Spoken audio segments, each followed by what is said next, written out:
And what is up, everybody? Welcome yet again to the After Hours podcast.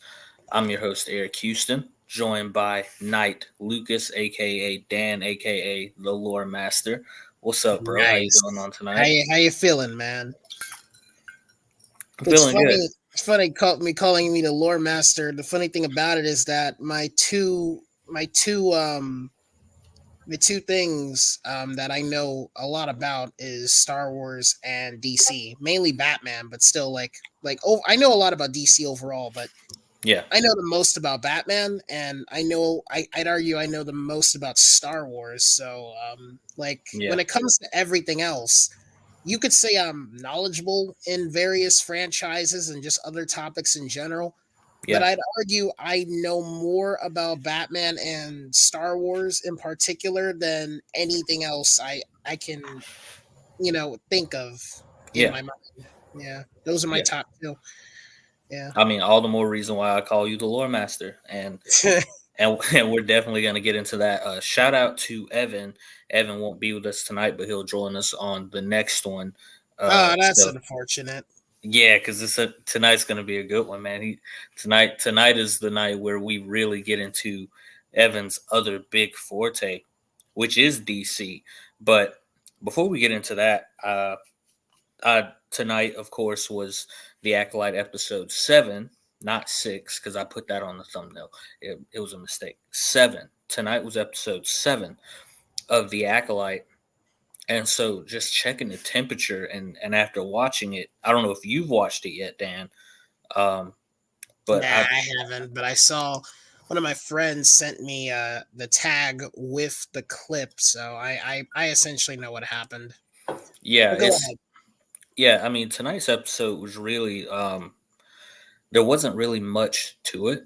It was a flashback, and albeit it wasn't some huge revelation because with the conflict of episode with the third episode, it was pretty much just them walking in and confronting them, about, hey, what's going on here? Why are you training children? Where these kids come from? And it's sort of just awkward on both sides, whether you're the Jedi or the Coven. It's sort of weird all the way around, really. And so, I mean, this episode just showed us a different variant of that perspective, and we know who started the fire and whether it was, and we saw that Osha that did it, if that's the right twin. But either way, Mhm. doesn't matter. The fire happened, and that's what it was. And so I think the highlights of tonight's episode was definitely the lightsaber duel with Kal Naka and Soul and Torben. Torben, of which, let me just go ahead and get on his neck, is the most weakest Jedi Padawan I've ever seen in my life. And that's because, dude, we saw in this episode, so we saw in this flashback, she does actually get into his head. The head mother, she gets into his head and doesn't taunt him with anything that's like that makes him wants to, you know what I'm saying. It doesn't make him want to do that, but it is suggestive, like trying to turn him or something, like, hey, I know you want to go home, I know you're sick of being here, because he's just impatient the entire episode. And once we get to that, afterwards you think about, and it was somebody else who rose up that point tonight as I was just checking the temperature on it. He really had no reason to kill himself. He really didn't, because he didn't. They didn't. The second time he fortified his mind, they didn't get into his mind. The most traumatizing thing that night that may have happened to him was that he got into a fight with Kal Naka, and that was it. But he survived. So I mean, there was no. Yeah, he has some battle scars, but that's not any reason for him to have wanted to feel guilty or have remorse, especially when he didn't, kill anybody. So that part right there was kind of, it's just thinking in retrospect, sort of. And then of course we get to see, Soul and sort of his issue with the whole situation, and it doesn't reinforce anything that we don't already know. about Soul, which is that he cares, and he's an upstanding Jedi who tries his best, even though his master, even though Undara was kind of like, just sort of hard nosed, hard boiled. Soul is just a good person at heart, and really they've kind of muddied the waters here between. I mean, the waters were already muddy because we see the Jedi as good guys, and they are, but this definitely muddies the water more in that conversation about the gray area for Jedi or whatever the case. But either way, institution versus family, that's the whole nature of it. And it is what it is. Nothing really happened this episode outside of that lightsaber duel.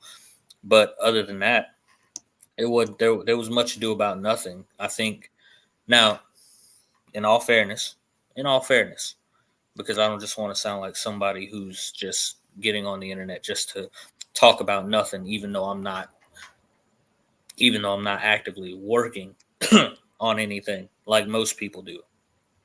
I love stories. I love storytelling. I'm writing my own stuff. I am someone who aspires to be a storyteller and to through books or whatever the case may be.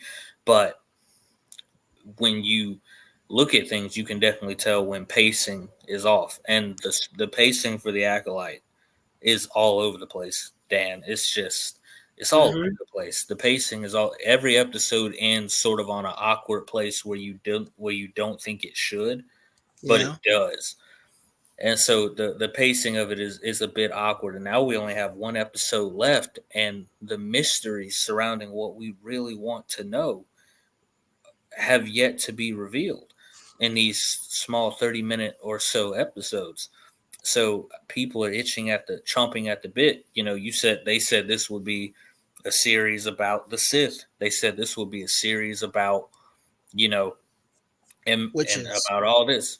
Yeah, and so now we're seeing this, and you can chalk it up to, well, it's much ado about nothing, and it doesn't really hype up anything, and it was really overhyped because really the mystery lies with Quamir. It lies with who he is and where he comes from. Who is he taking orders from if he is? And what's this all about? Because I feel like this, and it may go down this way once we get to this last episode. I feel like it's all just going to be I feel like everyone's just going to be quite mad if this episode just turns out to be just Quamir by himself, heading all this.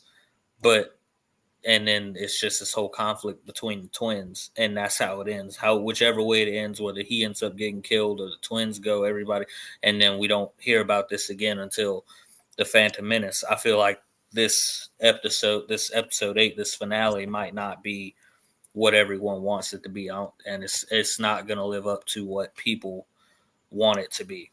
So how did you feel about the episode? Did it excite you at all? No, it didn't. It didn't excite me. I wanted to be excited about it because we're talking about the Sith here. You know what I'm saying? And there's so much history with the Sith. There's so much, whether we can talk about. I mean, even going into the Darth Bane trilogy, that trilogy alone, even within the first book, gives you so much history about the Sith and about who they are. And given that this is expanded universe, it's pre-Disney, of course. Let me make that known. But it's what I grew up on. Even still, so much history is given about the Sith and who they are, what they believe in, their code, their history, the infighting. So much of that in the Darth Bane trilogy. Then it's continued on in the Darth Plagueis books as well, in the Darth Plagueis book. So really, I think what a lot of fans were expecting was more of that, more history. You know what I'm saying? The history of the Sith, how they're dealing in Disney's canon, how they're dealing with, this High Republic, how they're dealing with the Jedi Order in that time. And so, and maybe some fans are probably, well, Eric, you need to go read the High Republic. Well, I'm not interested in the High Republic. It's just not. I tried to. I bought the first two books. I have them on my shelf. I bought the first two books, and I just couldn't. I couldn't get into them. You know what I'm saying? It's just not my cup of tea, which is fine. I'm not. That's Yeah, not to say that they're terrible or anything, but it just wasn't my cup of tea. And there's some interesting concepts in there, but yeah, overall, there's also stuff I just personally don't like. So yeah, no, it wasn't my cup of tea either. yeah, I get what you're saying. and that's what I said earlier on a post. And per our last conversation, I said that this was always going to be a problem with well, as far as the acolyte tonight, nothing really happened, so blah. But as far as like canon, that canon expanded universe, whether it be the perceptions that people have with the movies or whether it's the expanded universe canon, you know, that that canon has had so much time to marinate, if I may say. It's had so much time to sit with people, you know, in their minds and their hearts and their soul. You're talking about a franchise that's been going since 77.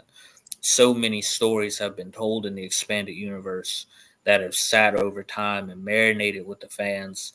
Those people, the people love the writers, and they've taken that, and it for the most part, it's all pretty much worked within the Star Wars movies. And so, and George, George approved of it, even though he sees it as parallel. We know that, but those are stories that fans have held on to, and so I don't think that it was. Now we coming into 20. It was 2015, and it's 2024.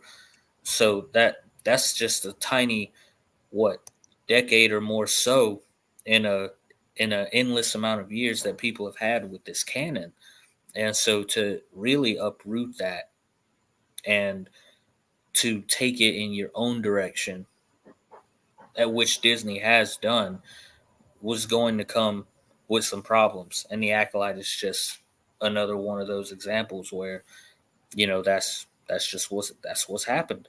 The And sad thing is they didn't have to do it. Like DC has their Elseworlds, Marvel has their What Ifs, yeah, Star Wars had the EU and Infinities. It's like they didn't yeah, they could have had their Disney canon, and they could have allowed the previous versions of canon and Star Wars to also coexist. They could have done that.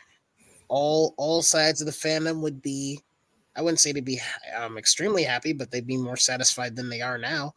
But they chose to go with a single continuity that they intentionally can't manage and intentionally decide to yeah. destroy with each and every project. Well, Disney can't. Disney is, and because Disney's so corporate, and I know all the listeners understand this too. This is Disney. I don't think anybody has any sort of disposition about where we are in relationship with Disney. That doesn't take away. Don't get me wrong. It doesn't take away from the magic that Disney has been able to bring to certain aspects from the good things that they've done. I mean, I'm not going to sit here and lie to you. Uh, Going to Disney with my family a few years ago to Galaxy's Edge was an absolute dream. I loved it. I think Disney excels at that as far as, but you want to make more Star Wars toys or do a theme park. That's their thing. That's what Disney is known for outside of their movies, you know. But I mean that was magical and I loved it. Even if it was sequel trilogy themed in the First Order troops, I was in there. I loved it. But but when it comes to the movies and the canon, you can't treat that the same way. This isn't just something that you're gonna put out there. Like they approached it like this. We're just gonna we know that they have the EU, but we're Disney, and Disney wants to put their stamp on Star Wars and do their own. So we're gonna move those to the side, and we're gonna. You can't treat these stories like theme parks. They're not. That's not how you do it. You have to be very careful. You have to be very intricate with it, and you have to be sensitive with it. You can't Oh, just. Jay, look, it's Sifdan. What's up, Sith Dan? How you doing? How you doing, man? How you doing? Welcome, welcome, welcome in. Hey, what are you But doing, man? Only saying hi to me. Rick, Eric's here, man. Say hi to him too. nah, he's good, man. He's always welcome here. Sith Dan's always welcome. But Yeah, it's just too darn evil. but yeah, you can't just you can't treat it like a theme park.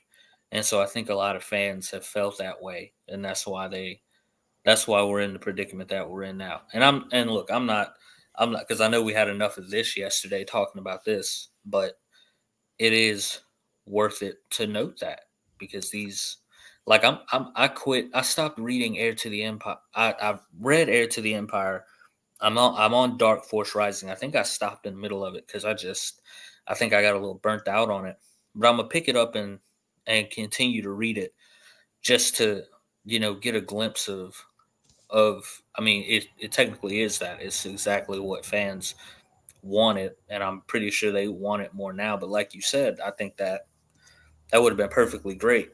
If DC has an Elseworlds, if Marvel has a What If, then there's no reason why Star Wars couldn't have been why Kathleen couldn't have left the EU alone. And I think fans would have been perfectly satisfied with that, like you said. But this is Disney; they're corporate. They like to compete. They don't want anything else competing with what they got. I mean, you had and what no matter I don't care what anybody thinks about Star Wars theory. That boy loves Star Wars. That boy loves Star Wars. He has a heart for Star. I don't care what nobody say about him. You can hate him all you want, whatever. That guy loves Star Wars. And when Disney starts sending cease and desist or whatever they did or copyrights against him, you know what I'm saying? Because his content actually has more heart in it and love than what they're producing with all of what they got. That's a problem. That's the problem. They don't want nobody else to compete. And so I think there's a numbers game there where I can definitely say for sure that if they did a Heir to the Empire or Thrawn trilogy Elseworlds in the animated format, it would have sold out more than it would have gotten more love than the sequels did for sure. And I believe that. But, God forbid you actually listen to fans and give them what they want. So but the Acolyte, man, it's just Sith Dan says, I am a cynical Star Wars fan. That's how it starts. Everyone went from cynical to very much not Star Wars fans anymore very, very quickly for a multitude of reasons. Whatever you want to name, you name it. It's just it is what it is. It is what it is. It is what it is. But anyhow, on to some brighter notes because tonight we were getting into DC. We were getting into a lot of that, and I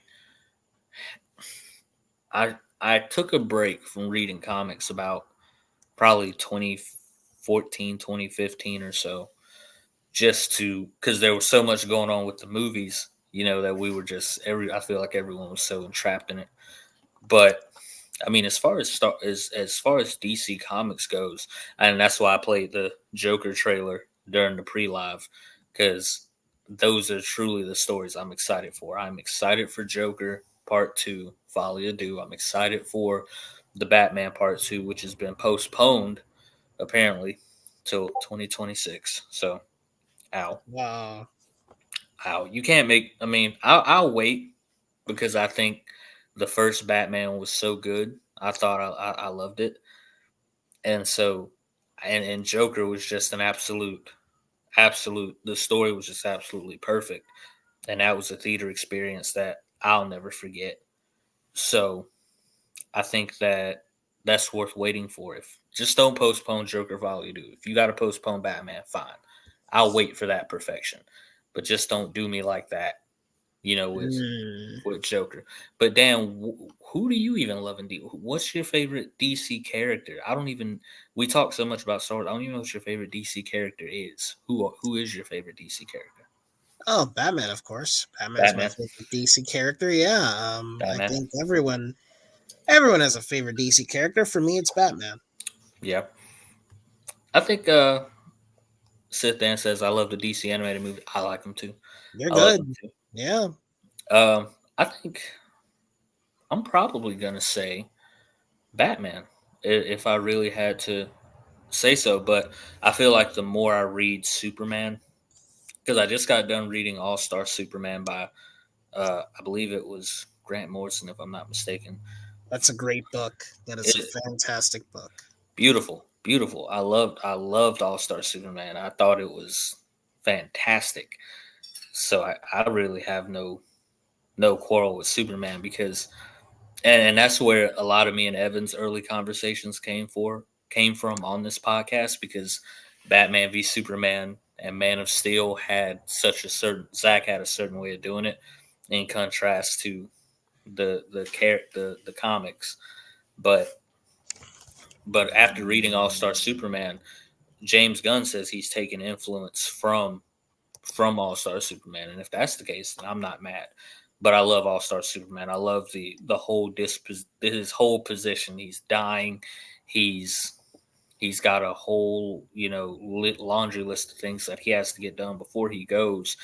And and All Star Superman to me really shows his temperament, his sort of you know no matter what the fuss because humanity, and we see it every day on the internet.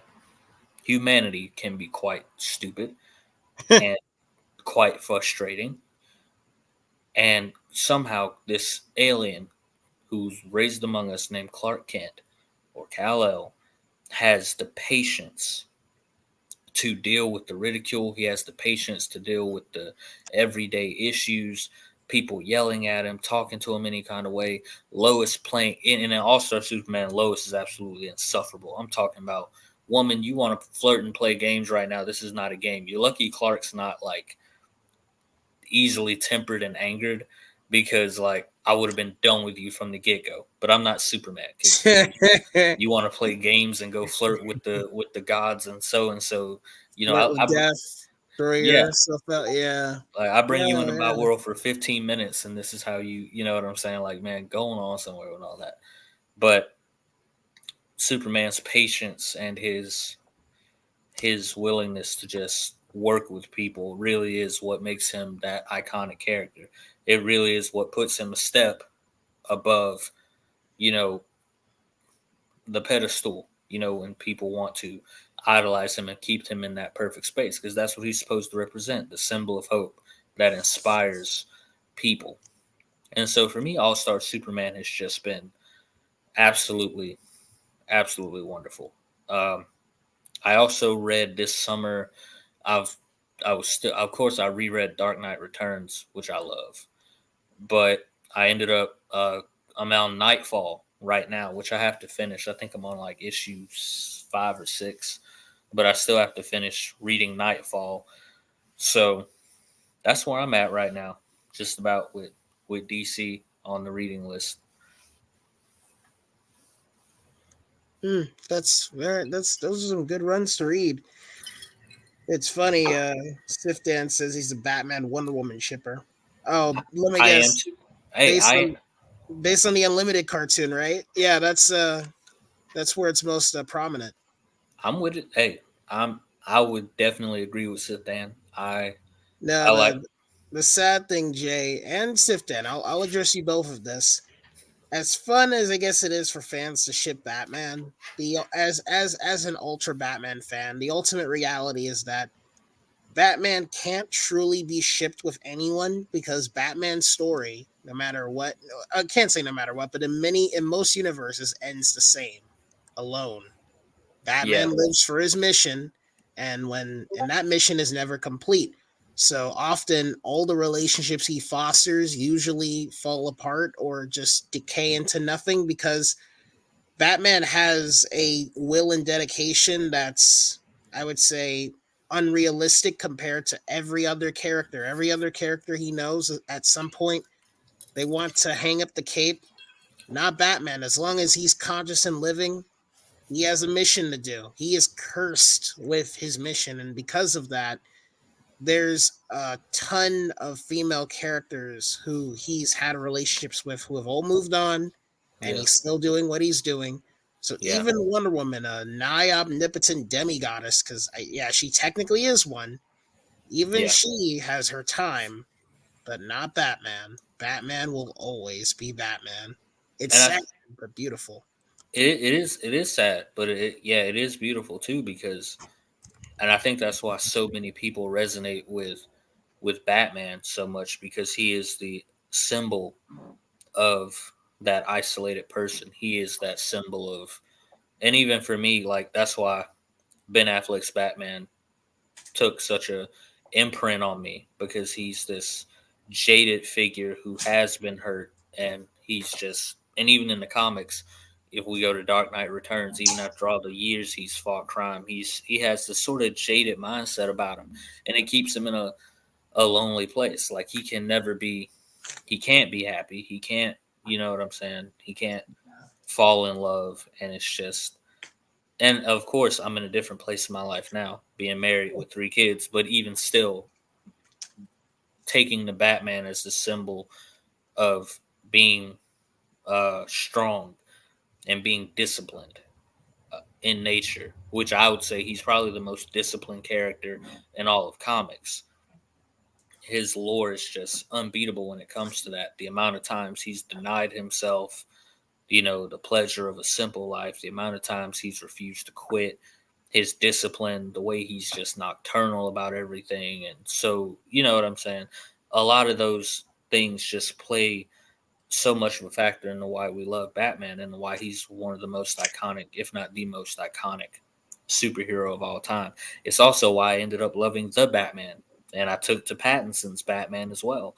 Just that emo. You'll never find another character as iconic that can be as openly emo as Batman is. And Robert Pattinson put that on full display. His Bruce Wayne is definitely the most secluded emo figure in live action DC comics. So it's always awesome, and I look forward to part two. I look forward to Cape Crusader as well, which I think is coming to Prime Video, the new animated Batman series Yeah. from the OGs. Bruce Timm, the Yeah, Bruce legend. Tim. Yeah, Bruce Tim. So he says he's got no shackles on this apparently because in the same regard to the animated series, he on this one he's because he can play with it a little bit more. The adults are definitely going to be. He says this one's for the adults more so than anything. So Sith Dan says, "Well, Eric, you found your Wonder Woman, and hopefully stay with her and have a happy family." I did, and I got three boys, so 2 twins who were just born. So absolutely, bro, Yeah, absolutely, good for you, man. Good for you. yeah. But what about you, man? What attracts you to Batman so much? Why is Batman so iconic for you? Oh, me personally? Well, as a kid, I've always been a fan of Batman, but the one moment that stuck out for me was the ending of The Dark Knight, which my grandfather took me to when I was really young. Oh wow! Yeah. So wait, you got to see The Dark Knight in 2008 in Hmm. theaters. Yeah. I didn't get that pleasure. I ended up watching it on bootleg somehow, Oh, and I'm that sorry. that was my experience. But it was still all that. I just didn't get the experience in theaters. But go ahead. I'm sorry. Go ahead. Yeah, no, it's basically when Batman takes the fall for Joker and Dent's crimes, and essentially he basically becomes an enemy of the city, and he does all of this Yeah. because he wants the people of Gotham to still have a hope, to still believe in something, and Harvey Dent symbolized that something. So Batman, took justly, technically unjustly, he took all of the sins of other men just to make like a bad man still have his image, so that people will believe, okay, we can have a consistent civilized society, and people like Harvey Dent who believed in the law and believed in the system and everything, they Right. can't exist, they can't be broken. And people like Batman, people that break the law for the sake of some twisted form of justice, they are wrong and they do deserve to be arrested. Like Batman essentially, he essentially you know painted a false reality for the people of Gotham so that they could still believe that their city can work on an ethical lawful system instead of the cruel reality that, politicians like Harvey Dent can get corrupt. People like the Joker, can, break the foundations of what's a civilized society. And sometimes it requires a vigilante like Batman to bring justice because the lawmakers aren't always just. Yeah. So the reason why that scene means a lot to me is because Batman isn't just a hero. He's whatever you need him to be. He's whatever Gotham needs him. If Gotham needs him to be the villain, the criminal that did the horrible things so that they could, still function, he will be that. So when people ask me, like the whole Batman Superman debate, is Superman the world's greatest hero? Without question, Superman is the greatest hero in the world. He literally symbolizes that. But Batman is more than a hero. He's whatever you need him to be. He will be anything. As long as like his form of justice is brought and peace is brought and people don't have to experience that trauma, he will be the villain. He'll be the killer. He'll take the credit for horrible things so that people still have something to believe in. And to me, that's why I prefer Batman over Superman, because while Superman is the world's greatest hero, I agree with that. Batman's more than a hero. He is a guardian angel. He is a Dark Knight. What Jim Gordon said. He's much more than a hero. He is literally a symbol.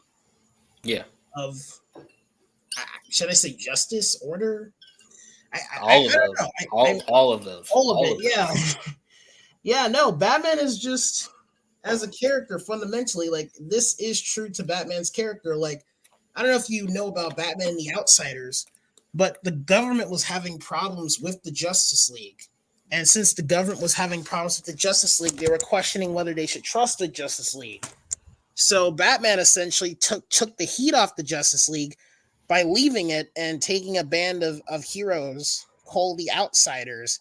And he decided to have him and the Outsiders represent the untrustfulness that people have with the Justice League. So Batman and his team became the Renegades that listened to no one, which pointed all the fingers at them. And the Justice League, had their reputation was more intact than it would have been if people just kept being very unsure of whether they can trust them. It's another example of Batman taking the brunt of the cold, harsh reality in order for there still to be hope. People have hope in the Justice League. People believe in the Justice League. So it's like Batman can't let the world not trust the Justice League. So he needs to take that. Honestly, Batman's character is, in my opinion, just complex in so many ways in the sense of how he brings justice and makes things better. Yeah. I mean, I can't disagree with anything you just said, because remember Richard Reeves, our friend Richard. Yeah. I explained this to him. I think it was yesterday, I think it was yesterday. And Richard was like, Richard was like, I'm sure Superman could do the same thing Batman could, except he'd tell the truth. And I told Richard, that's the thing. Superman would tell the truth, so he couldn't do what Batman could. Batman lied. He lied to everyone. He lied to everyone so that they could still believe in the law. It's like if Superman has to tell the truth because he is the God standard of heroes, then he can't do what Batman did. He can't, cover up. He can't cover up the truth of reality of corruption and nihilism. And basically tell the people that he's responsible for all the horrible things that happened, and that a corrupt person that had a strong reputation and presence in the world is truly good. Superman can't do that. I don't believe for a second Superman could do that as a character for as many comics as I read, but I know for damn sure Batman can do that. I know for damn sure Batman. That's the thing about Batman when it comes to DC. Batman can do what Superman can't do. And I don't mean like Superman literally can't do it, but I think Superman has the strongest moral code out of all the heroes. Out of all heroes. I won't even say in DC, just out of all heroes, Superman has the strongest moral code. Batman has a no-kill rule, but he'll still cripple you. Superman's not going to try to, cripple you. he may if he has to, but he's not going to try to. So I still think Batman's no kill code is, to me, I still think it's absolute garbage. I mean, okay. There's Well, many reasons for it. There's many versions of why he doesn't do it, but Yeah. my favorite version of why he doesn't do it is the explanation he gives to Jason Todd Red Hood in Under the Red Hood, or in the Red Hood comics, where he's like, Yeah. "Look, Jason, I could do that. Look, you don't think I want to like brutally murder these villains and get revenge for all the awful things they've done? Yeah. But I know that if I do, it won't stop." I won't And stop. Yeah. the reason why that's my favorite version, Eric, is because in most versions, Batman's like, because it's wrong, it's immoral, it's not, it's villainous. It means I'm no different than the villains. And I'm like, look, all that moral bullshit is fun. I like it, but I prefer the brutal honesty in that story where Batman's like, listen, Jason, I will kill all of them. I won't stop. I will murder. Don't you love that honesty? I love that honesty. That human honesty. And that's exactly why, and DC fans will probably loathe me if I say it. That's why in that aspect of Batman, I would prefer a Batman who makes a mistake or falls short and is willing to come back and correct himself like a man. I would prefer that Batman even. I love that Red Hood explanation. I absolutely love it. I think that's the best explanation you can give. All that other moral, all that, oh, well, if I kill, it makes us no better than them. It sounds so hypocritical. I'm like, shut up. Like it just I love the Batman, but when Robert Pattinson said that, he was like, if you kill him, that makes you no better than me. I'm like, come on, dude. I'm like, give it a break, but I like Ben Affleck's Batman who's fallen and he's jaded. What's up, Rich? What's up, Rich? How you doing, man? Hey, Rich. Hey, Richie. How you doing? We'll come back to those thoughts on the Irredeemable. We talked about him earlier, the Acolyte. But I like Ben Affleck's Batman because him being able to fall and then acknowledge that he was wrong. Very wrong. I mean, branding criminals, you know what I'm saying? Being able to acknowledge he was wrong. Did you know, like, his story? In my opinion, Eric, Zach didn't execute it correctly, but his story is honestly beautiful. Death of the Firstborn. Like, Batman, DCU or Snyderverse Batman, whichever term you want to use. He lost Dick Grayson to the Joker. Joker kills him. And that's what throws him off the edge of just murdering criminals. Like he was like any other Batman with a no-kill rule. But after Dick's death, he apparently goes into this insane, branding and murdering criminals.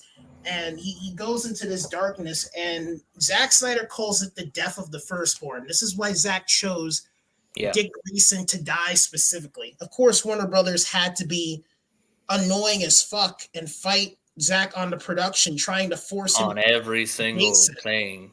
Yeah, they kept trying to make it Jason. They're like, we know Joker kills Jason, so don't make it Dick, Zach, make it Jason. Which I'm like, motherfuckers. Yeah. First of all, Dick, there are comic book storylines before Red Hood, before Jason Todd, where Dick Grayson's Robin, and the Joker has killed him. There are comic book storylines where other villains have killed him before Jason Todd is even a thing.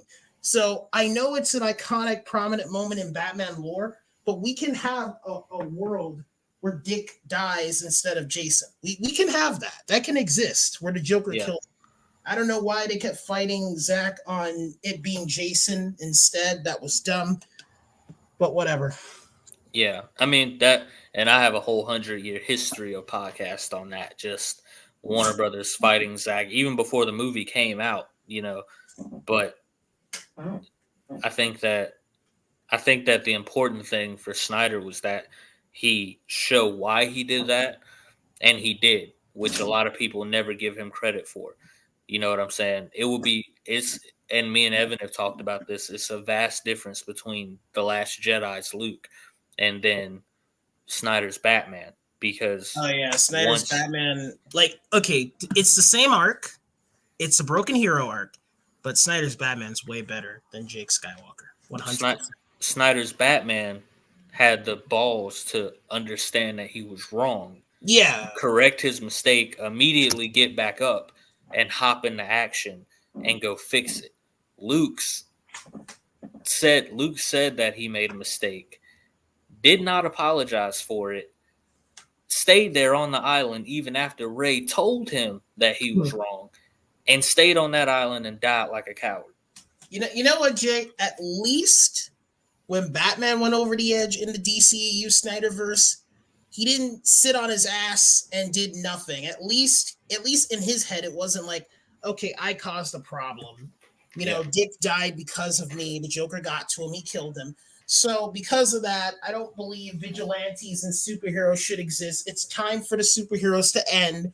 And I'm just going to brood in my cave while murderers and looters and the Joker goes around murdering people because I feel responsible for certain actions, but I'm not going to deal with my problems. No, Batman was like, you know what?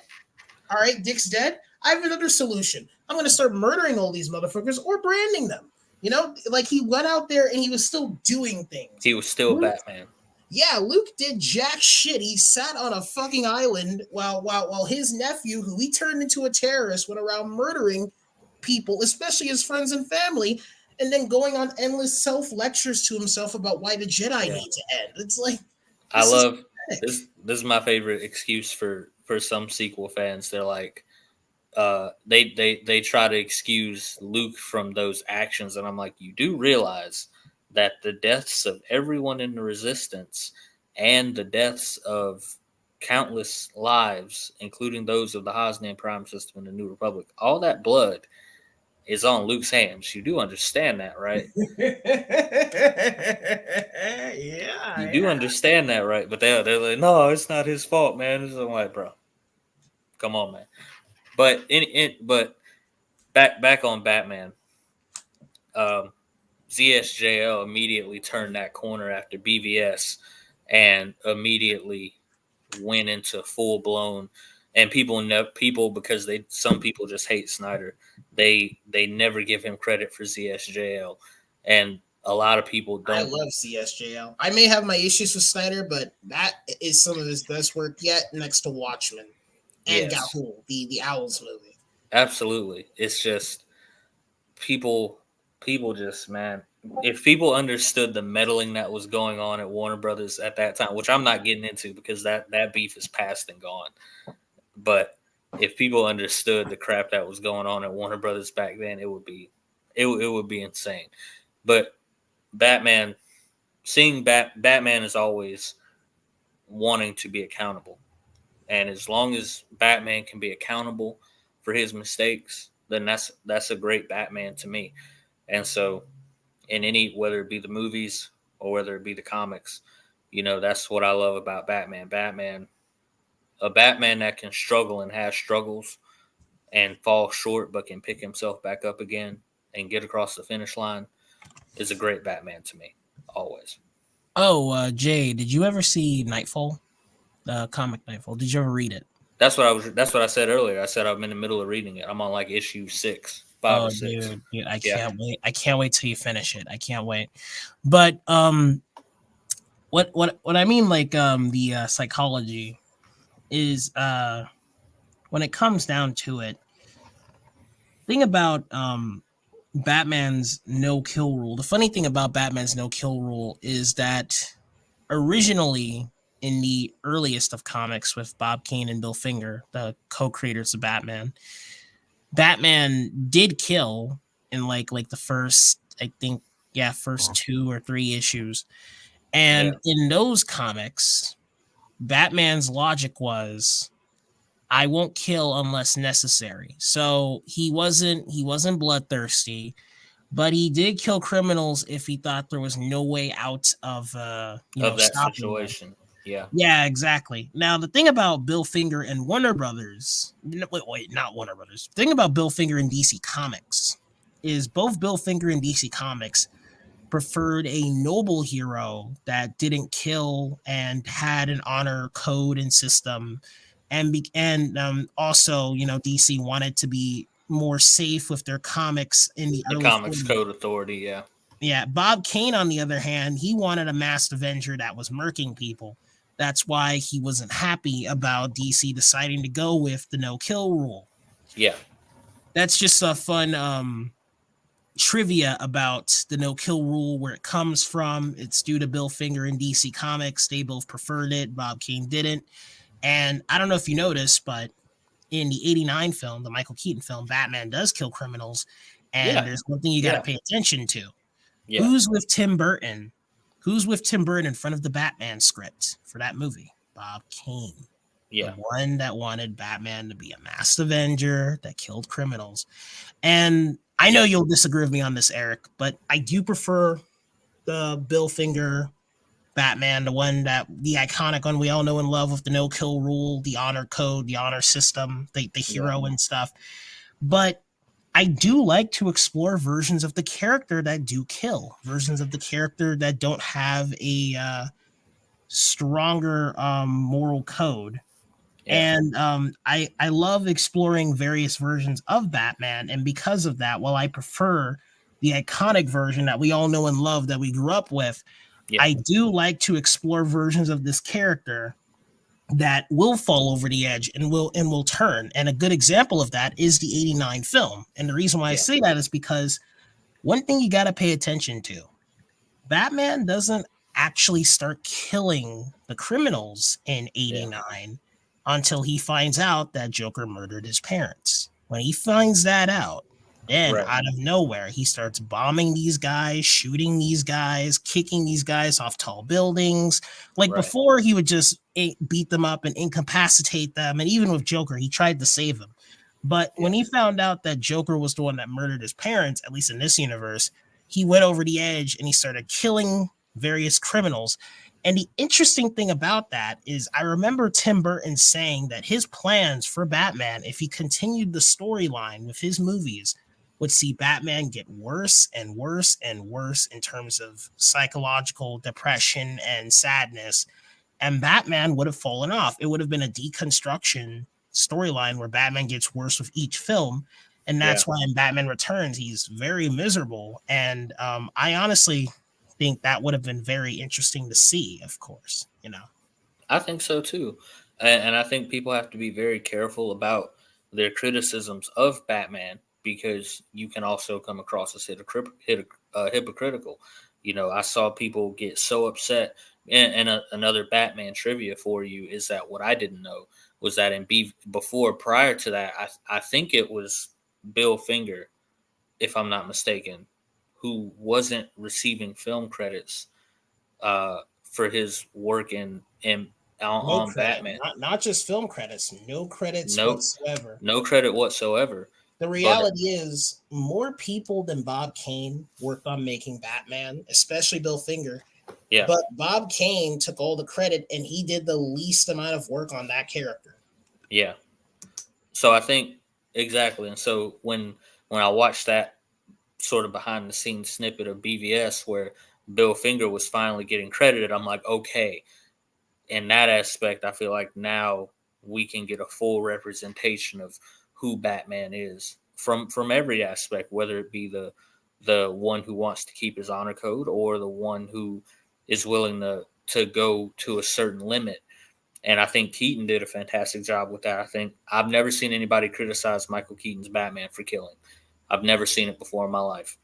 But I don't think many people noticed it until later. Like lots of kids, they didn't notice it. They didn't notice it until Ben Affleck's Batman did it, and then all of a sudden it was a problem. All of a sudden it became. I'm like, wait a minute, Keaton killed, but it's the motivation behind it. Doesn't matter what the motivation is. Batman, under no circumstances, to a lot of people, is not supposed to take life.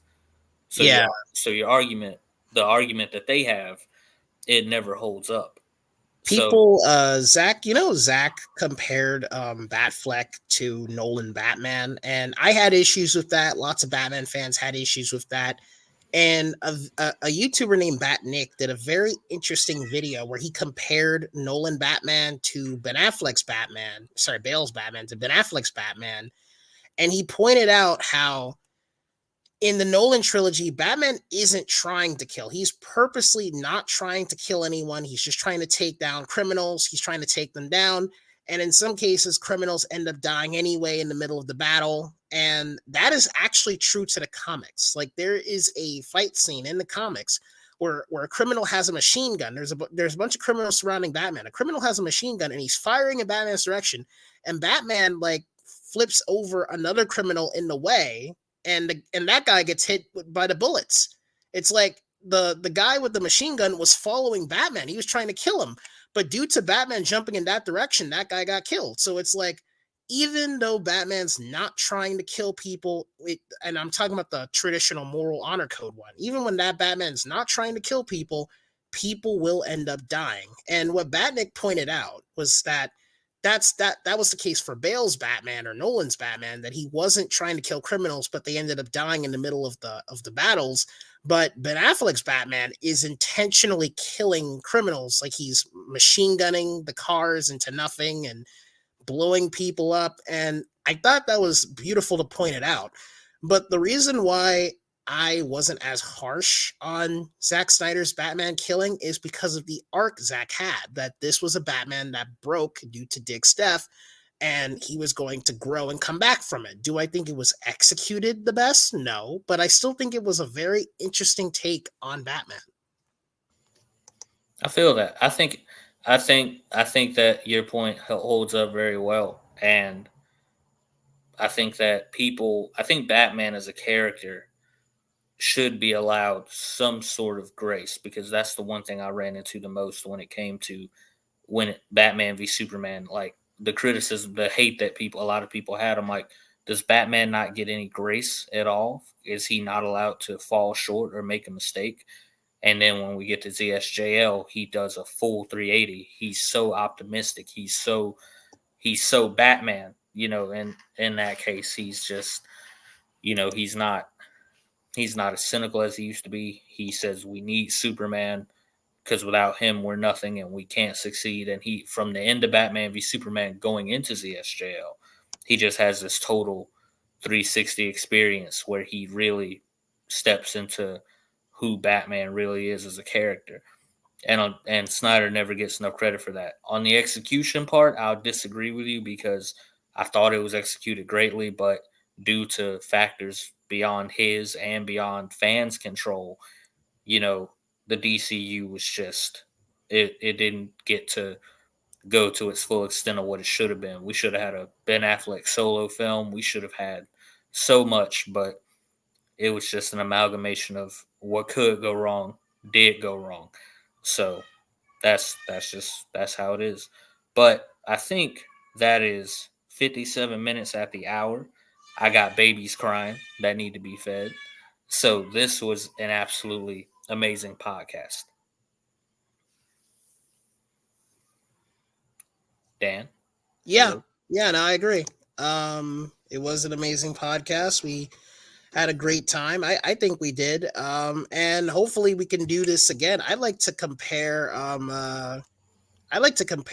DC and Marvel and Star Wars and other franchises with each other, with you guys, especially you and Evan in the future.